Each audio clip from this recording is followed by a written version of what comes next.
नमस्कार दोस्तों, मैं विमल बेलवाल आपका स्वागत करता हूं अपने YouTube चैनल में। विमल बेलवाल फैमिली में आपका बहुत बहुत स्वागत है। दोस्तों, आज मैं एक बहुत ही सीरियस टॉपिक पे आपसे बात करना चाहता हूं। हालांकि ये मेरे चैनल में आपको लगेगा यार ये तो फैमिली वाला चैनल है और ये इस तरीके की बातें कर रहे हो, लेकिन यार दोस्तों ये बातें करना बहुत ज़रूरी है हमारे लिए। क्योंकि मैंने अपना जो मैं आज आपको एक चीज बताने वाला हूँ हमारी लाइफ में कितना इम्पोर्टेंस रखता है, शायद ये आप सुनेंगे तो आपको समझ में आएगी कि हाँ मैं किस बारे में बात करना चाहता हूँ। तो दोस्तों, मैं आपको एक चीज बोलना चाहूँगा यार कि आजकल का यूथ क्या कर रहा है, आजकल का मिडिल क्लास पर्सन क्या कर रहा है। वो पढ़ाई लिखाई कर रहा है, डिग्रियां ले रहा है और क्या एक नौकरी की तलाश कर रहा है। तो दोस्तों, मैं एक ऐसे इंसान से मिला जिनसे मिलके मुझे ये चीज़ें फील हुई, तभी मैं ये चीज़ें आपको बता पा रहा हूँ। हम ग्राउंड फ्लोर पे हमारे एक कैंटीन है तो हम वहाँ जाते हैं। तो जब मैं लंच कर रहा था तो बहुत ही एक सीनियर पर्सन मेरे सामने आके बैठे। तो मैं उनका नाम आपको नहीं शायद बता सकता, लेकिन वो उनकी एज रही होगी करीब 60 के करीब रही होगी उनकी एज। तो जब मैं उनसे बात करने लगा, उनसे मेरी वार्तालाप हुई, तो मैं जब उन्होंने मुझे अपना इंट्रोडक्शन दिया और मैंने उनको अपना इंट्रोडक्शन दिया, तो जब हमारी बातें हो रही थी तो मैंने उनसे ये पूछा कि सर आप इस कंपनी में कितने टाइम से काम कर रहे हैं और क्या आपका एक्सपीरियंस इस कंपनी में रहा है। तो उन्होंने एक स्माइल के साथ मुझे बोला, हालांकि वो मेरे से उम्र में बहुत बड़े हैं, लेकिन उन्होंने मुझसे बोला कि सुनिए विमल जी, मुझे इस कंपनी में करीब आज से 20-25 साल पहले मैं इस कंपनी में आया था, तो मुझे 20-25 साल इस ऑलमोस्ट इस कंपनी में कंप्लीट हो चुके हैं। तो उनको देखकर मुझे कहीं ना कहीं दोस्तों एक मन में थोड़ा अजीब सा लगा। तो दोस्तों, वो चीज मैं आपके साथ शेयर करना चाहता हूं कि उस टाइम मैं क्या सोच रहा था जब उन्होंने मुझसे कहा कि मुझे इस कंपनी में 20 से 25 साल हो गए हैं। आज से 25 साल पहले मैं इस कंपनी में आया था और मेरी जो अभी एज है वो मेरी 60 के करीब हो चुकी है और 2-3 साल बाद इस कंपनी से मैं अपना रिटायर ले लूंगा। क्योंकि सर ये गवर्नमेंट जॉब तो है नहीं जो 60 पे आपको रिटायर कर देगी, ये तो है प्राइवेट कंपनी। तो प्राइवेट कंपनी तो जब तक इंसान को एकदम निचोड़ नहीं लेती, उनका जूस नहीं निकाल लेती, तब तक वो उनको यूज करती रहती है। लेकिन उनके मुंह से मैं यही सुन रहा था कि ठीक है, अब मेरी जो 60 मेरी एज 60 हो चुकी है, 2-3 साल बाद मैं खुद से रिटायरमेंट ले लूंगा। तो मैंने यही कहा ठीक है सर, कोई बात नहीं, आप अपना इस टाइम आपकी जो उम्र है वो आराम करने की है। फिर मैं उनसे पूछने लगा कि सर आपके बच्चे क्या करते हैं, और फिर उन्होंने यही कहा कि हाँ ठीक है बेटा, मेरे बच्चे तो सेटल हैं ही, वो भी जॉब वॉब कर रहे हैं। और मैंने कहा अच्छा ठीक है सर, बहुत बढ़िया। तो दोस्तों, जब मैंने उनसे बातें जब मैं उनकी सुन रहा था, जब मेरे मन में एक चीज ख्याल आ रहा था, तो मुझे कहीं ना कहीं दोस्तों ये लग रहा था कि इसने इस कंपनी में 20-25 साल दिए हैं, इसके अलावा इसने कभी कुछ हटके कुछ सोचा ही नहीं। इसने उस नौकरी को इतना अपनी जिंदगी में इतना उतार लिया कि उससे आगे करने की इसने कभी कुछ सोची नहीं कि चलो मैं कुछ पार्ट टाइम में कुछ ऐसा काम करूं कि मेरे को, देखो सफर तो चल ही रहा है, उसने जो काट रहा है वो काट ही रहा है, लेकिन यार हम अपने बच्चों के लिए, अपने परिवार के लिए ऐसा क्या कर रहे हैं कि अगर कल को हम ना भी रहें तो उनको परेशान ना होना पड़े, उनको यार ऐसे किसी के यहाँ नौकरी ना करनी पड़े। देखिए यार, इंसान की जो उम्र होती है वो आज के टाइम पे होती है 60 से 65 साल, 60 to 65। अब जिसका अच्छा खान पान रहेगा, जो अपने आप को जो जिम जाता होगा, एक्सरसाइज करता होगा, तो वो तो 70 भी और 70-80 तो कर ही लेगा। लेकिन यार आजकल का मिडिल क्लास बंदा जो होता है, एक मध्य वर्गीय जो आदमी होता है वो अपनी ज़िंदगी को किस तरीके से काट रहा है, उनको देख के मैं यही सोच रहा था कि कहीं हमारा भविष्य भी तो ऐसा ही नहीं होने वाला कि ये जो इंसान मेरे सामने बैठा है जिसकी 60 साल की उम्र हो गई है और वो मुझसे कह रहा है कि मुझे इस कंपनी में 25 साल हो चुके हैं और 3 साल बाद मैं रिटायरमेंट ले लूँगा, तो यार ये जो एज है वो क्या 60 और 65 की उम्र में ही रिटायरमेंट हमें लेना चाहिए? दोस्तों, सोचने वाली बात है और बहुत ही एक सीरियस टॉपिक को मैं आपके साथ आज शेयर कर रहा हूँ। आप मुझे कमेंट में बताना है क्या हमें जो हमारी जो रिटायरमेंट होनी चाहिए वो क्या 60 और 65 में होनी चाहिए? मुझे पता है आप सब क्या सोच रहे हो, लेकिन मैं अपना एक खुद का एक पॉइंट ऑफ व्यू आपको बताना चाहूँगा। इंसान की जो रिटायरमेंट की एज है वो 40 पे ही हो जानी चाहिए।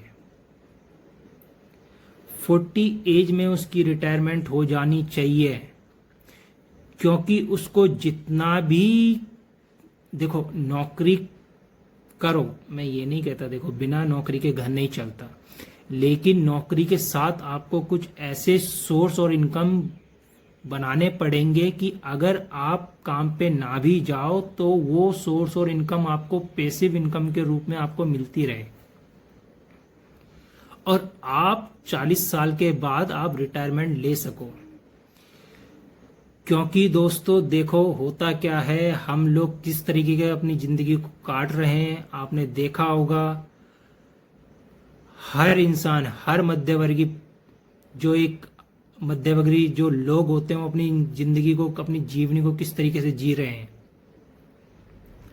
एक मिडिल क्लास जो आदमी होता है वो अपनी जिंदगी को सुबह उठता है, उसके बाद बच्चों को स्कूल के लिए तैयार करता है, बच्चों को स्कूल छोड़ने जाता है, वापस आता है, अपना नहाता है, नाश्ता करता है, फिर अपनी नौकरी पे जहां उसको जाना होता है, जहां उसका मन नहीं कर रहा फिर भी उस नौकरी पे जा रहा है।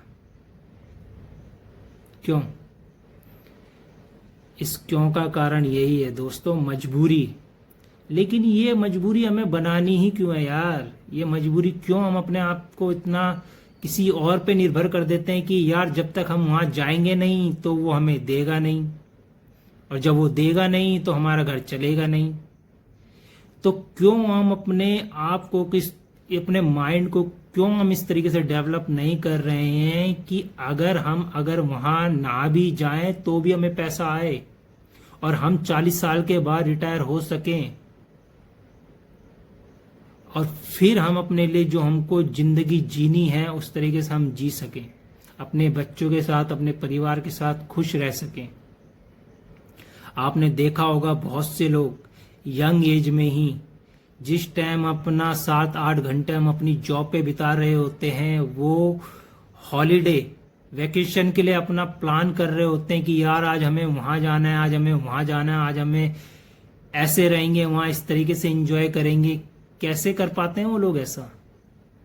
क्योंकि दोस्तों उनके पास सोर्स ऑफ इनकम इतने बन चुके हैं कि वो उस चीज को एंजॉय कर पा रहे हैं। लेकिन हम अपने माइंड सेट को इस तरीके से डेवलप ही नहीं कर पाते। हम सोचते हैं कि यार यही मेरी नौकरी है, यही मेरे को सब कुछ करके देगी, यही मेरे बच्चों का फ्यूचर संवारेगी, यही मेरे लिए मकान बनाएगी, यही मेरे लिए आगे मेरा गाड़ी बंगला घोड़ा यही सब करके देगी। भाई नौकरी में नहीं होता ये चीज। क्योंकि ये देखो मेरी उम्र तो अभी जो है वो है, हालांकि करना है, करना जरूरी है, लेकिन यार कब करोगे? कब सोचोगे इस बारे में? जिंदगी को इसी तरह निकाल दोगे क्या यार? कहते हैं दोस्तों भगवान ने हमें, जो परमात्मा ने हमें जो इंसान का जन्म दिया है वो 84 लाख जन्म के बाद कहीं ना कहीं हमें इंसान का जन्म मिला है। क्यों हम किसी और के यहाँ नौकरी करके, क्यों हम किसी और के लिए काम करके उस जन्म को ऐसी ही बर्बाद करना चाहते हैं? क्यों? आप खुद ही सोचें, खुद ही इस चीज को फील करें कि क्यों हम किसी और के यहाँ काम करके जो हमारे जिस जिंदगी को, मान लीजिए अगर आप 40 साल में अगर आप रिटायर हो जाते हैं तो बचे हुए 20 साल को हम अपनी फैमिली के साथ अपना जो हमने अपने सपने जो हमने संजोए हैं, जो हम सोचते हैं अपनी जिंदगी में कि हाँ यार इस तरीके से मैं जीऊंगा, इस तरीके से अपनी लाइफ को एंजॉय करूंगा, तो वो 20 साल यार 25 साल हम जी सकते हैं। हम क्यों उस चीज को भूल जाते हैं? क्यों हम अपनी जिंदगी को ऐसी किसी और के यहाँ काम करके निकाल देते हैं? फ्रेंड्स, ये जिंदगी का मतलब नहीं है। जिंदगी का मतलब जीना है यार, जीना। गांधी जी देश आजाद करके चले गए और गुलाम हम अभी भी हैं। गुलाम मत बनिए। इंसान को अपने तरीके से जीना चाहिए, अपने परिवार के लिए जीना चाहिए, अपने सपनों के लिए जीना चाहिए यार। किसी और के लिए जीने के लिए जिंदगी नहीं मिली हमें। भगवान ने ये जीवन हमें जीने के लिए दिया है, ना कि यूं ही व्यर्थ करने के लिए दिया है। इसलिए दोस्तों मैं यही कहूंगा, आप जो भी काम कर रहे हैं, अगर आप नौकरी कर रहे हैं तो नौकरी को मैं तो यही कहूंगा ज़्यादा से ज़्यादा आप 3 साल 5 साल अपनी जॉब को दीजिए और कुछ ऐसे सोर्स ऑफ इनकम आप डेवलप कीजिए, कुछ बनाइए कि हाँ आपके आने वाली पीढ़ी को उसका फ़ायदा मिल सके और आप एक यंग एज पे रिटायरमेंट ले सकें और अपनी लाइफ को ढंग से जी सकें। तो कहने का मेरा उद्देश्य यही था, इस वीडियो को बनाने का मतलब मेरा यही था दोस्तों, कि अपनी ज़िंदगी को व्यर्थ ना करें, अपनी फैमिली को खुश रखें, उनके साथ समय बिताएं। समय देखिए, आप सब कुछ कमा सकते हैं दोस्तों, जो समय हमारा चले गया वो हमें दोबारा नहीं मिलेगा दोस्तों, नहीं मिलेगा दोबारा। इसलिए समय को किसी और के यहाँ काम करके व्यर्थ ना कीजिए। अभी भी वक्त है। अकेले में बैठ के ये चीज़ सोचिए कि जो मैं अपनी ज़िंदगी में कर रहा हूँ क्या वो सही कर रहा हूँ। आपका दिल खुद ही गवाही देगा, आपका दिल खुद ही आवाज़ अंदर से देगा, यार तू ठीक नहीं कर रहा। आपका दिल खुद ही अंदर से बोलेगा यार कर तो तू रहा है। लेकिन देखिए दोस्त, आप सबसे झूठ बोल सकते हैं लेकिन खुद से कभी झूठ नहीं बोल सकते। इसलिए अपना ध्यान रखिए, अपने परिवार का ध्यान रखिए और खुश रहिए। इस समय किसी और के यहाँ काम करके हमें नहीं जीना है यार, खुद के लिए जीना, अपने परिवार के लिए जीना है, अपने लोगों के लिए जीना है। इसलिए भगवान ने एक ही जिंदगी दी है, उस परमात्मा ने एक ही जिंदगी दी है, तो इसे अच्छे से और बढ़िया तरीके से जीजिए। धन्यवाद। मैं मिलता हूँ आपसे किसी और ब्लॉग में, अपनी एक किसी और नेक्स्ट वीडियो में। कुछ इस तरीके का अनुभव जो मैं हमेशा से अपनी रोज़मर्रा की ज़िंदगी में देखता हूँ, आगे मैं आपके साथ ऐसे शेयर करता रहूँगा। और ये फैमिली ब्लॉग चैनल है। आप लोग शायद सोचते होंगे कि यार ये किस तरीके की सीरियस टॉपिक पे बात करने लग जाता है। आप लोग सोच रहे होंगे किस तरीके के सीरियस टॉपिक पे बात करने लग जाता है। दोस्तों, आप लोग मेरी फैमिली हैं, आप लोग मेरी फैमिली का हिस्सा हैं और इस चैनल का नाम ही है फैमिली ब्लॉग्स। तो आप लोगों के साथ मैं ये चीज़ शेयर नहीं करूंगा तो किसके साथ शेयर करूंगा दोस्तों। तो नमस्कार दोस्तों, इस ब्लॉग को मैं यहीं एंड करता हूं। आप लोग अपना ख्याल रखिए। धन्यवाद।